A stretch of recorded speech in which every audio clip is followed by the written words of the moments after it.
when the people rose for freedom. Let's go back to the year 1789. France was a beautiful country, but behind the beauty, there was pain. The poor people were starving, the government was broke, and the rich nobles lived like kings. Taxes were high for the poor, but the rich paid almost nothing. King Louis XVI and Queen Marie Antoinette lived in luxury at the Grand Palace of Versailles. They spent huge amounts of money on parties, clothes, and decorations, while outside, ordinary people had no bread to eat. France was drowning in debt, and the people's anger was rising fast. Soon, this anger turned into action. People began to speak out.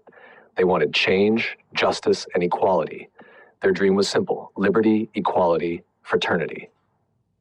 These three words became the heartbeat of the revolution. On July 14, 1789, the people of Paris attacked the Bastille, a large prison that symbolized the king's absolute power. The fall of the Bastille became the spark that lit the fire of revolution. It was a message to the whole world. The people would no longer live in chains. After this, everything changed. The old system, known as the monarchy, began to collapse.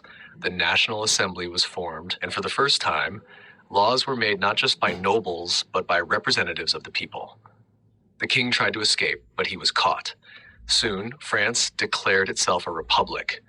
The monarchy was over. But freedom came at a terrible cost. The revolution turned violent. Thousands of people were executed by the guillotine, including King Louis and Queen Marie Antoinette. This period became known as the Reign of Terror. Even the leaders of the revolution began to fight among themselves. It was a time of chaos, fear, and blood. Yet, from this chaos, a new France was born. The revolution gave birth to modern ideas of democracy and human rights. It showed the world that ordinary people could rise up, destroy oppression, and demand equality. The French Revolution didn't just change France. It inspired revolutions across Europe and even in the Americas. By the late 1790s, a young and ambitious general named Napoleon Bonaparte began to rise in power. He promised stability and order after years of turmoil. Though the revolution had ended, its spirit lived on, the spirit of freedom, equality, and the power of the people. The French Revolution remains one of the most powerful stories in human history. It teaches us that when voices unite for justice, no throne is too strong and no king is too high. Because history belongs not to rulers, but to the people who dare to change it.